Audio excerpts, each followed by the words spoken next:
2 days వర్క్షాప్కి ఇక్కడికి disaster management సెంటర్కి విచ్చేసిన మీ అందరికీ నా హృదయపూర్వక నమస్కారాలు. దీన్ని అడ్రస్ చేయడానికి ఆశయమైన principal secretary environment forest science and technology department Shri Kantilal Dande గారికి,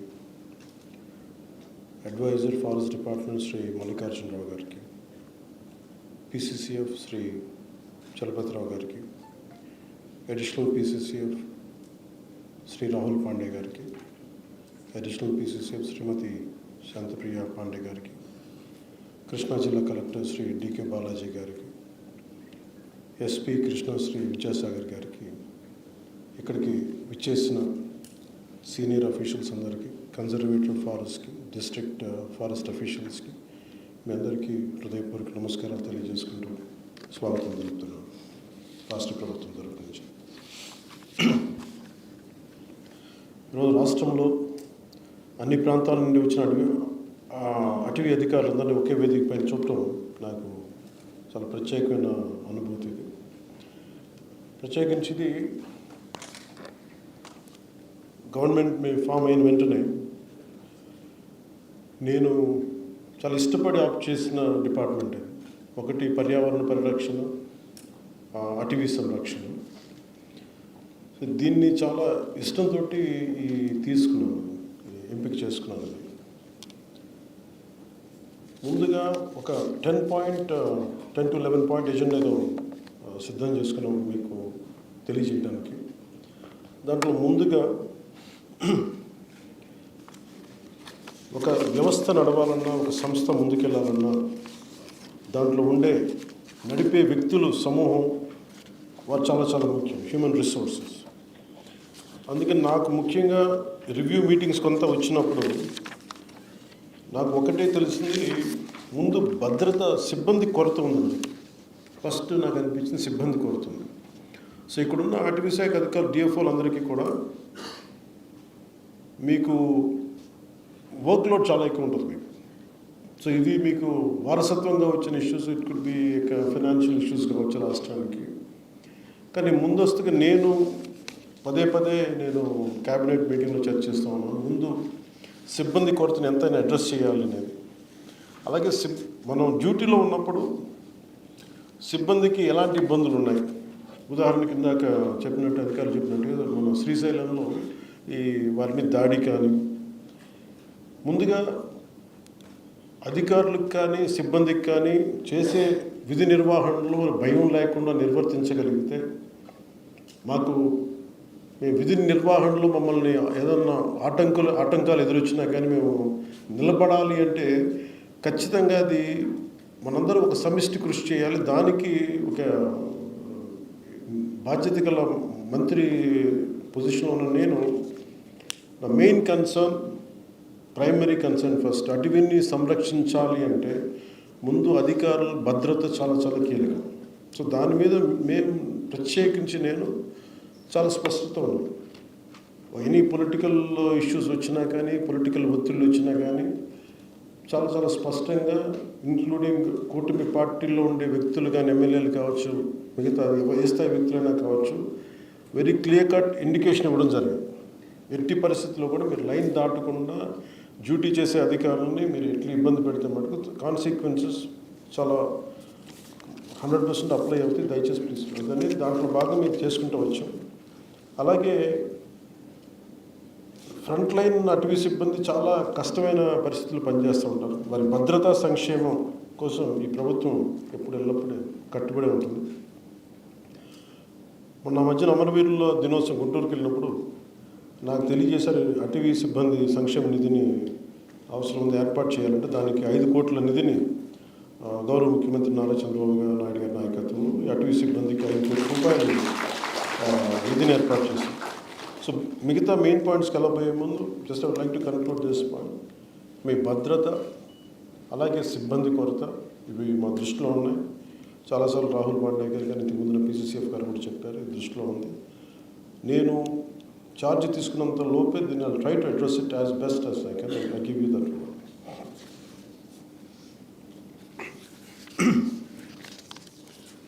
మనకి ఈ అటవీ సంరక్షణకు సంబంధించినంత వరకు we're a part of the entirety of the entire globe.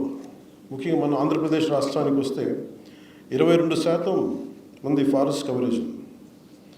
తర్వాత మిగతా డీనోటిఫైడ్ ఫారెస్ట్ కూడా తీసుకుంటే దాదాపు అరౌండ్ 31% ఉంటుంది.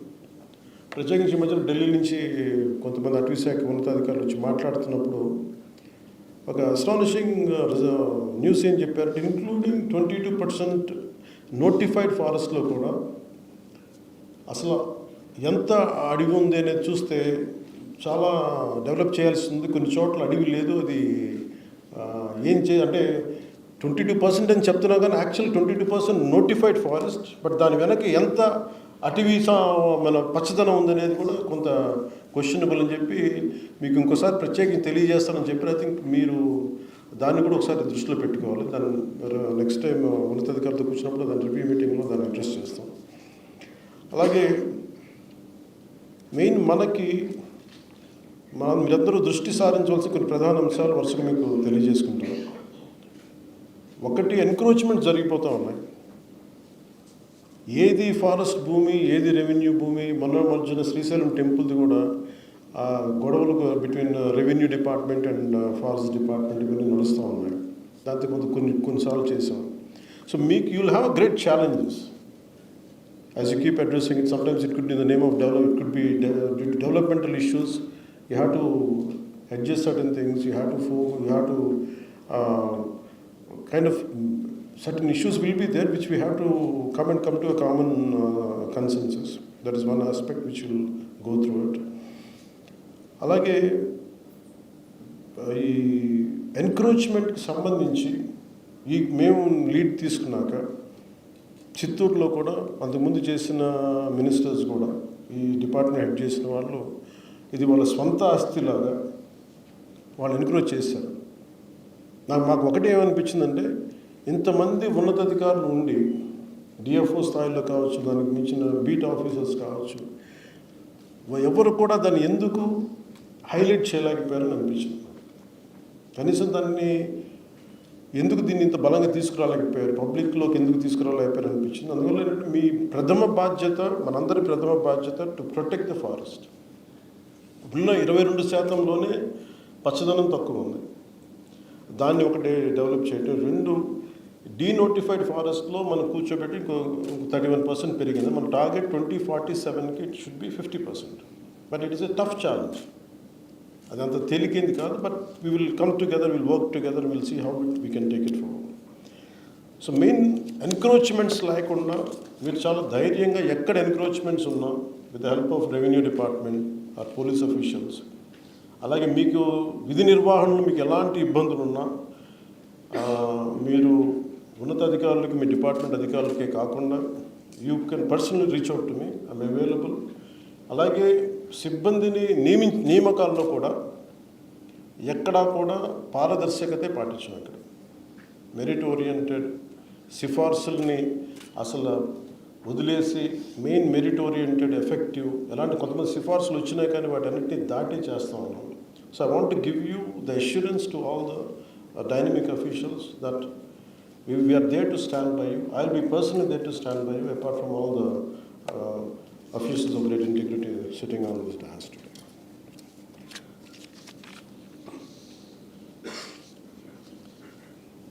So 50% ఈ కవరేజ్కి మనం ఏమేం చేయాలనేది time to time will give a road map for it. అలాగే ఆంధ్రప్రదేశ్ గ్రేట్ గ్రీన్ వాల్ మనం స్టార్ట్ చేసింది ఎక్కువ ప్రభుత్వం వచ్చాక. మన తీర ప్రాంతం అంతా శ్రీకాకుళం నుండి నెల్లూరు వరకు వ్యాపించే గ్రేట్ గ్రీన్ వాల్ చాలా గొప్ప ప్రయత్నం. ఇది మనకి బెనిఫిట్. ఒక 974 కిలోమీటర్ల ఈ తీర ప్రాంతం పొడవు ఉంది. ఒకసారి అలాగే మనకు ఉప్పెన్లు కానీ, లేదంటే సునామీలు కావచ్చు, లేదంటే ఉదాహరణకి నేను ప్రాతినిధ్యం వహిస్తున్న పిఠాపురం నియోజకవర్గమే ప్రతి సంవత్సరం కనీసం ఒక 2-3 ఎకరాలు ముందుకు వచ్చేస్తుంది. ఇంకా ఎగ్జాక్ట్ మెజర్ మర్చిపోయాను కానీ ఒక 10 అడుగులు వచ్చేస్తాం. ఈ ఎన్విరాన్మెంటల్ ఇష్యూస్ కూడా ఉన్నాయి. సో వీటన్నిటిని అరికట్టడానికి, సముద్ర కోతను గురవ్వకుండా ఉండడానికి, సునామీ నుంచి రక్షించడానికి చాలా అంబిషియస్ ప్లాన్ చేసాం. 974 కిలోమీటర్లకి గ్రేట్ గ్రీన్ వాల్ చేయాలని. దీని ప్రధాన లక్ష్యం మ్యాంగ్రోవ్ రెస్టోరేషన్, అలాగే roads and canal bund planting, అలాగే తాటి ఇట్లాంటి పండానోస్ అనేటువంటి సాంప్రదాయ తీర ప్రాంత జాతుల అభివృద్ధిని చేయటం. ప్రతి తీర ప్రాంతానికి స్పష్టమైన కాల పరిమితులు ఉండాలి. ఈ ప్రాజెక్టు విపత్తు నిరోధిస్తుంది. జీవనోపాధుల్ని, అంటే దాని మీద ఆధారపడ్డ వ్యక్తులని, లోకల్ కమ్యూనిటీస్ అందరికీ చాలా హెల్ప్ అవుతుంది. అలాగే తీర ప్రాంత ప్రజల తాలూకు జీవన భద్రతని ఇది పెంచుతుంది. అలాగే అంటే హ్యూమన్ యానిమల్ కాన్ఫ్లిక్ట్ మిటిగేషన్ కింద once I had taken the task, review మీటింగ్స్లో నాకు అనిపించింది, కంటిన్యూస్గా నేను చాలాసార్లు ఈ సోషల్ మీడియాలో కానీ కొన్ని ప్రత్యేకంగా చూసేవాడిని. ఎలక్ట్రిక్యూట్ అయ్యి లెపర్డ్స్ చనిపోతూ ఉన్నాయి. మొన్న మధ్యన మన తిరుపతిలో కూడా ఎలిఫెంట్స్ చచ్చిపోతూ ఉన్నాయి. Maybe it is a necessary conflict as the civilization in the name of development we are encroaching the area which will be inhabited as natural inhabitation of animals. అంటే వాటిని మనం ఎన్క్రోచ్ చేసి మనం వాటి జోలికి వాటి ప్రాంతంలోకి మనం వెళ్తున్నాం. సో ఇది తప్పదు ఈ డెవలప్మెంటల్ ప్రాసెస్లో. కానీ how best we can protect animals, మన ఈ జంతు సంరక్షణ ఎలా చేయాలి అనేది. సో దానికోసం ప్రత్యేకంగా చిత్తూరు మరియు ఈ మన్యం జిల్లాల్లో మన పార్వతీపురం, చిత్తూరు చోట ఈ ఏనుగుల సమస్యపై ప్రత్యేక శ్రద్ధ చూపించాల్సిన అవసరం ఉంది. సో నేను ఛార్జ్ తీసుకున్నాక రివ్యూ మీటింగ్స్లో నాకు 2 బయటకు వచ్చింది. ఒకటి, ఎలిఫెంట్స్ని మనం ఇట్లా వైల్డ్ ఎలిఫెంట్స్ని ఏం చేయాలంటే ఉన్నతాధికారులు అందరూ చెప్పింది ఏంటంటే, మనం ఈ కర్ణాటక చాలా ఎక్స్పర్టీస్ ఉంది వాళ్ళ దగ్గర. కుంకి ఎలిఫెంట్స్ని, వైల్డ్ ఎలిఫెంట్స్ని మనం వాటి ద్వారా ట్రైన్ చేయొచ్చు, కొంత ట్రైన్ చేయొచ్చు. So we took an exceptional approach and we went to Karnataka, we went to the honourable deputy CM, forest minister. They have really supported us and they gave us 4 Kumki elephants to mitigate human and animal conflict. ఇది it's a big achievement. అలాగే ఇప్పుడు శ్రీకాకుళం జిల్లాలో దాదాపు ఇప్పుడు నిన్న review meeting కూడా మాట్లాడతా 9 ఏనుగులు ఉన్నాయి, ఎక్కువగా ఫీమేల్ ఎలిఫెంట్స్ ఉన్నాయి. బేసిక్ ఇవి ఒకసారి ఏమైపోతుందంటే మనకి మాట్లాడతా ఒరిస్సాలో మైనింగ్ ఎక్కువ అయిపోయి, అది యాక్చువల్ మన ప్రాంతానికి చెందిన ఏనుగులు కాదు. ఒరిస్సాలో మైనింగ్ జరగడం వల్ల వాటికి జరిగే న్యాచురల్ హ్యాబిటేషన్ దెబ్బతింటం వల్ల అవి మైగ్రేట్ అయిపోయింది. ఇదేమో అటవీ ప్రాంతం కాదు, కానీ ఇవి పంట పొలం ప్రాంతం. సో ఇవి విధ్వంసం క్రియేట్ చేస్తామంటే వాటికి లేజ్ అయిపోయి దాంట్లో ఒక ఎలిఫెంట్ లేదు, కూర్చోబెట్టి 9 నుంచి ఒక గుంపు, ఇంకోటి 7 ఎలిఫెంట్స్ అనుకుంటారు. సో నేను మాట్లాడుతుంది ఏంటంటే, ఒకటి reaching out concern other state, Orissa. Final చేయమని చెప్తాను. మీరు ఒరిస్సాకి వెళ్ళి రీచ్ అవుట్ అయ్యి కుడ్ టేక్ బ్యాక్ లేదు, మనం కూర్చోబెట్టి అదొకటి ఒక మల్టిపుల్ మెజర్స్ అనుకున్నాం. రెండవది కొన్ని ఎలిఫెంట్స్ ని తీసుకొచ్చి మనం ఈ శేషాచలం తిరిగి వరగలేము 3-4 ఎలిఫెంట్స్ ని. సో ఆ జీన్ డైవర్సిటీ కూడా పెరుగుతుందని చెప్పి దాన్ని కూడా నిర్ధారణకు వచ్చాం. సో ఇది చేయడం 6 months పడుతుంది. సో ఈ కన్సర్న్ రేంజ్ డిఎఫ్ఓ కూడా ఇది ఫ్యూచర్ మీకు అర్థం చేసుకోవాల్సి వస్తుంది. అలాగే ఈ హ్యూమన్ యానిమల్ కాన్ఫ్లిక్ట్ లో చాలా కొంత మీరు రెవెన్యూ అధికారులతో కానీ, అలాగే మీకు ఏమాత్రం టెక్నాలజీ అవసరం కానీ, లేదంటే మీకు ఇన్ఫ్రాస్ట్రక్చర్ ఏమాత్రం ఇబ్బందులు ఉన్నా మీకు ఎంత హ్యాండిల్ చేయగలం, ఎంత నిధులు, ఇవన్నీ సెకండరీ ఇష్యూ. కానీ అసలు ముందు మీరు ప్రాబ్లమ్ ని ఐడెంటిఫై చేస్తే, నేను I keep on doing regular reviews. So please మీరు ఏ మాత్రం ఇబ్బంది పడకుండా దయచేసి మీకున్న స్థానికమైన ఇలాంటి పరిస్థితుల్లో ఏదైనా please reach out to us and we will make sure that we will address that. అలాగే ఇంకొకటి మేజర్గా ఏంటంటే, నేను ఇప్పుడు ఇందాక మీకు చెప్పినట్టుగా 22% నోటిఫైడ్ ఫారెస్ట్లో కూడా స్పీషీస్ తగ్గిపోతూ ఉన్నాయి. ప్లాంట్ స్పీషీస్, మొక్కల వైవిధ్యత, జాతులు, కొత్త జాతులు లేవని. అదొకటి అడ్రస్ చేయడంతో పాటు విభిన్నమైన ఈ మొక్కల జాతుల్ని సంరక్షించుకోవడం కూడా చాలా అవసరం. నేను రివ్యూ మీటింగ్స్లో మాట్లాడుతున్నప్పుడు నేను అడిగిన like what are the number of species we're developing as forest nurseries అండి. I think not more than 10 to 20 species తప్ప ఎక్కువ లేదు. బట్ ఇంత వైవిధ్యం ఉంది అడవుల్లో. How come we're not able to get the saplings అని అడిగితే దాని మీద స్పెషల్ ఫోకస్ పెట్టలేదంటే, so I request you to develop plant nurseries which will be more about wildlife species. మరి దాదాపు 300, 400, 500 మొక్కలు జాతుల్ని మనం తీసుకొచ్చి వైల్డ్ నర్సరీస్లో పెంచాల్సిన అవసరం ఉంటుంది. ఇది ఎందుకు ప్రత్యేకత అవసరం ఉంటుందంటే 50% 2047 గోల్ 50% గ్రీన్ కవర్ అవ్వాలంటే ఇప్పుడు ఉన్న 22% ఇది పెరగదు. మిగతాదంతా అదర్ దెన్ డినోటిఫైడ్ ఏరియాలోనే పెరగదు. ఇది నగర వనాలు కావచ్చు, లేదంటే మిగతా మన ఎక్కడైతే అర్బన్ ఏరియాలో కావచ్చు, లేదంటే it could be of revenue departments, it could be in schools, it could be multiple small patches. So వీటికి to create mini forest atmosphere we have to develop forest species in a big way. That is one thing which we have to do. దీనివల్ల గిరిజన గ్రామాల్లో కూడా మీరు నర్సరీలు ఏర్పాటు చేసి స్థానిక ప్రజల ద్వారా అడవి విత్తనాలు సేకరించి అరుదైన జాతుల్ని పెంచాల్సిన అవసరం ఉంటుంది. సో ప్రతి నర్సరీ నుండి 1000 నుండి ఒక 2000 మొక్కలు పెంచినా కానీ మన రాష్ట్ర జీవ వైవిధ్యం మరింత బలంగా సమృద్ధిగా పెరుగుతుంది.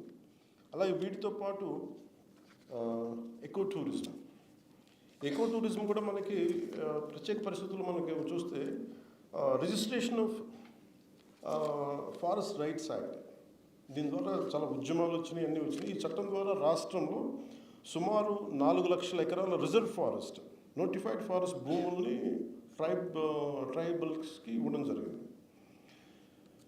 ఈ రిజర్వ్ ఫారెస్ట్ ద్వారా ఈ ట్రైబల్స్ ఫ్యామిలీ లైవ్లీహుడ్స్ని ప్రొటెక్ట్ చేస్తూ మన అడవులను కూడా కాపాడుకోవాల్సిన అవసరం చాలా ఎంతైనా ఉంది.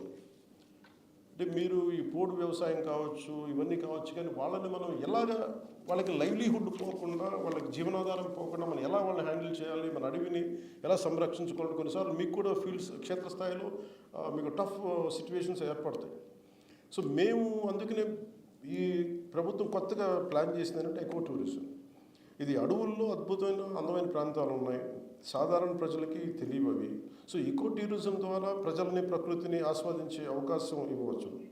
అలాగే దాని ద్వారా ఈ వారి జీవనోపాధి కోసం ఈ మన కొట్టేసుకుంటూ వెళ్ళిపోతామంటే మనం తిరిగి దాన్ని అంటే వాళ్ళు కొట్టేసి తిరిగి మన లైవ్లీహుడ్ చేసుకున్నంత ఫాస్ట్గా మొక్కలు పెరగవు. కాబట్టి సో మీరు ఒక మేజర్ రోల్ ప్లే చేయాల్సి వస్తుంటే ఎకో టూరిజం దాంట్లో వాళ్ళకి ఉపాధి అవకాశాలకు ఎలా కల్పించాలి, దాని మీద ఎలాంటి ట్రైనింగ్ ఇవ్వాలి వాళ్ళకి, అవన్నీ కూడా మీకు తెలియజేయాల్సిన అవసరం. ఇది ఒక రోజులో జరగదు కానీ బట్ ఇంక్రిమెంటల్గా I think we have to make sure they are dependent on sustainable livelihood.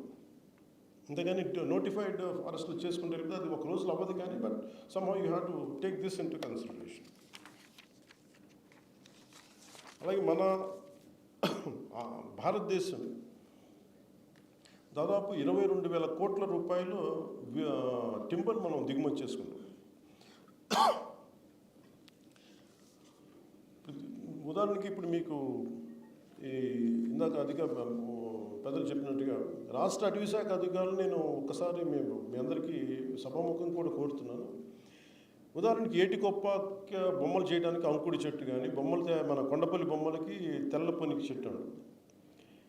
ఈ చాలాసార్లు మేము ఏటికొప్ప ప్రాంతాలకు వెళ్తున్నప్పుడు అంకుడి చెట్లు మేము చాలా అరుదుగా ఉంటాయి, మాకు వుడ్ బ్యాంక్స్ లేవు, మేము ఏం చేయాలి చెప్పండి. మేము ఉన్న చెట్లు కొట్టేసుకుంటామంటే మా జీవనాధారానికి అటవీ శాఖ అధికారులు మా మీద కేసులు పెడుతున్నారంటే ఒకటి మీ బాధ్యత మీరు నిర్వర్తిస్తున్నారు, ఒకసారి ఆ బాధ్యత వాళ్ళ జీవనోపాధిని కూడా దెబ్బకొడుతుంది. యాజ్ ఒక పొలిటికల్ వ్యవస్థకి ఇది కొంచెం ఛాలెంజింగ్ సిచ్యువేషన్. అందుకని we came with the concept of would banks. ఈ వుడ్ బ్యాంక్స్కి దేనికి పెట్టాల్సి వస్తుంటే ఒకటి వాళ్ళకి ఛాలెంజ్, వాళ్ళకి కావాల్సినంత నిరంతర సరఫరా ఉండాలి వుడ్ ఒకటి, అదొకటి మీరు స్థానికంగా డినోటిఫైడ్ ఏరియాస్లో మీరు ఖచ్చితంగా దీన్ని ముందుకు తీసుకెళ్లాల్సిన అవసరం ఉంటుంది. 2 తెల్ల పొనికి చెట్టు దీని ఛాలెంజ్ ఏంటంటే తెల్లపొనికి కొండపల్లి బొమ్మలు చేసినట్టు ఇది అంత తేలిగ్గా పెరగదు. సర్వైవల్ రేట్ చాలా చాలా తక్కువ దీనికి తెల్లపొనికి. So that part you have to ఈ సర్వైవల్ రేటు పెంచేలా ఏం చేయాలనేది మీ have to do great research అన్నట్టు. అండ్ మీరు బట్ ఆ ఏటుకు మన కొండపల్లికి ఆ ఛాలెంజ్ ఉంది which we have to overcome that part. So that also want to put it in your list today.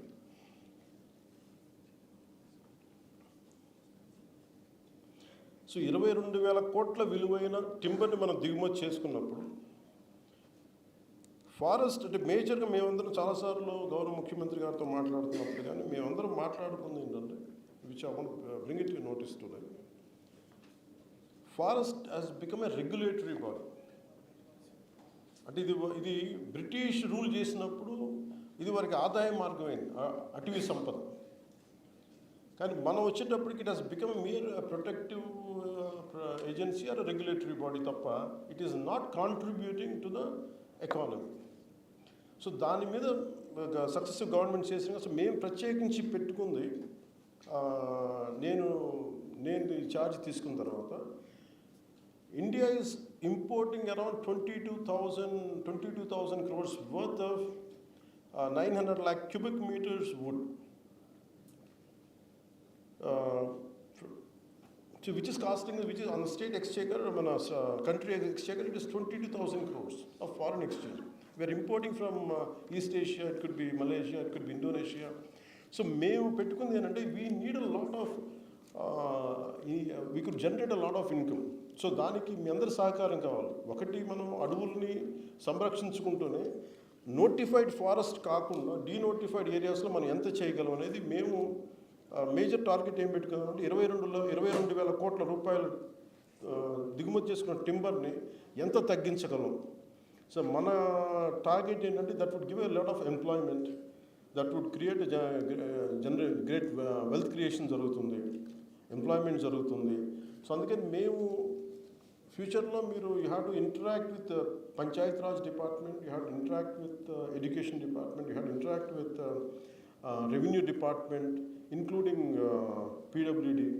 ఎందుకంటే ఎక్కడైతే ల్యాండ్ ఉందో సో దానికి ఆ స్పీషీస్ని కనుక మీరు మనం right timber export oriented timber మనం ఏదైతే ఇంపోర్ట్ చేసుకున్నది ఆ స్పీషీస్ని మనం ఐడెంటిఫై చేసి కొంత మనం ఇంపోర్ట్ తగ్గించడం ఒకటి, రెండు మన ఎక్స్పోర్ట్ పెంచడం. సో దీంట్లో భాగంగా అంటే ఎందుకు ఉందంటే అంటే ఇవన్నీ మీకు రిలేటెడ్ ఎందుకు చెప్తున్నానంటే ఇది forest department is becoming a mere regulatory body నుంచి ఇది వెల్త్ జనరేషన్ బాడీ కింద with at the same time protecting the notified ఏరియాని ప్రొటెక్ట్ చేసుకుంటూనే వెల్త్ జనరేటింగ్ బాడీగా ఉంటే తప్ప మనం సిబ్బంది కొరతని వీటన్నిటిని మనం హ్యాండిల్ చేయలేం. సో అందుకని ఇది ఈ టింబర్ ప్రొడక్షన్ని మీరు మిగతా డిపార్ట్మెంట్స్తో కలిసి will come out with a proper road map and we will share and we need your contribution for that.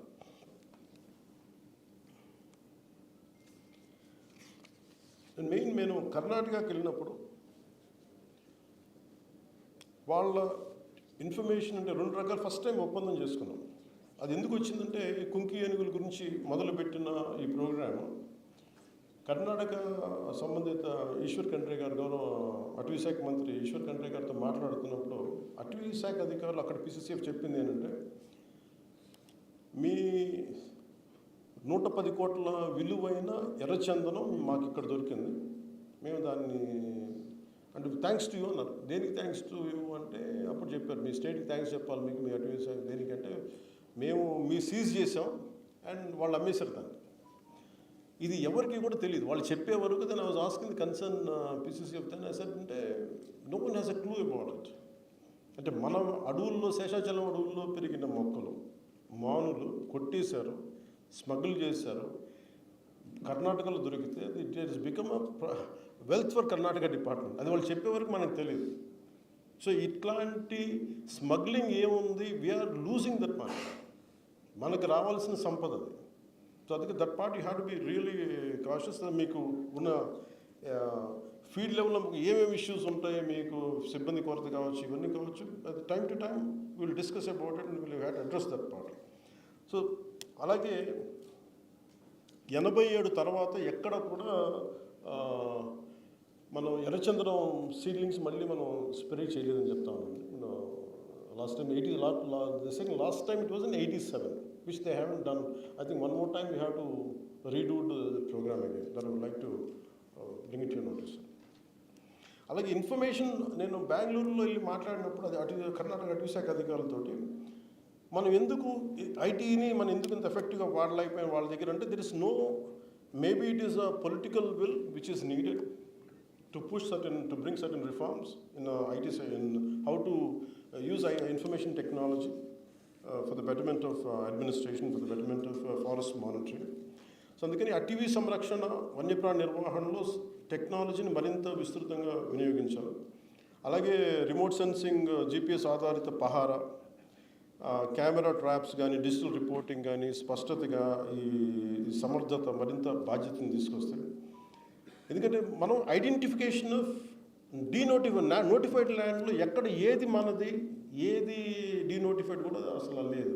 But even Karnataka అఫీషియల్స్తో మాట్లాడితే మేము మార్క్ చేసిన ఈ బోర్డర్స్ మా బోర్డర్స్ అనుకునే మొక్కపడినా కానీ మేము చెప్పగలం అని మాకు డిస్ప్లే చేసి చూపించారు.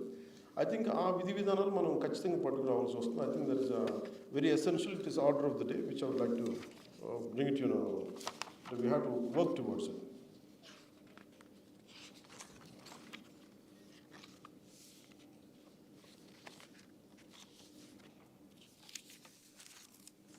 అలాగే ఇంకోటి ఎకో టూరిజం మీద final thing is one thing you have to develop wood banks. రెండు the takeaway should be registration of forest rights act.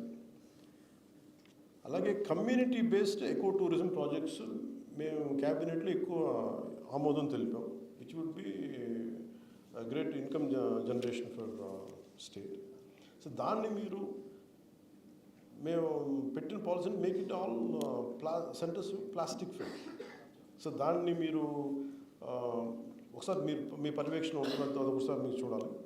అలాగే developing EIC education instruction centres in all the sites. ఈ community based eco tourism sites అన్నింటిలో కూడా education interaction centres especially for kids and young generation you have to do it. That is one thing which I would like to bring it to your notice.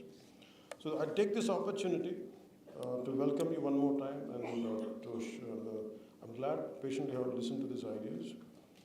So మీ అందరికీ కూడా for all the respected officials మీ అందరికీ కూడా మనస్ఫూర్తిగా మీ అందరిపైన అపారమైన విశ్వాసం ఉంచుతా ఉన్నాం.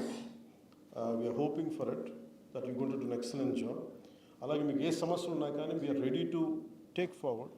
ఎందుకంటే we have another 3.5 years.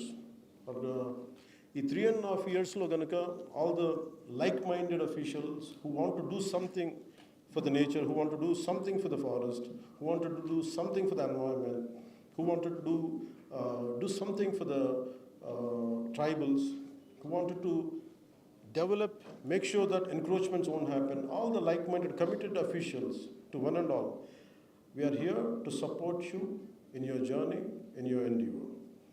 So మీ నిబద్ధతకి మరోమారు మీ ధన్యవాదాలు తెలియజేస్తూ మనందరం కలిసి ఒక కమిట్మెంట్తో, ఉత్సాహంతో, శ్రద్ధతో, లక్ష్యంతో అడవుల్ని కాపాడుకుంటూ జన వైవిధ్యాన్ని, జీవ వైవిధ్యాన్ని పెంపొందించి ఒక పచ్చని హరిత ఆంధ్రప్రదేశ్ నిర్మితాన్ని తెలియజేసుకుంటూ సెలవు తీసుకున్నాను. జై హింద్.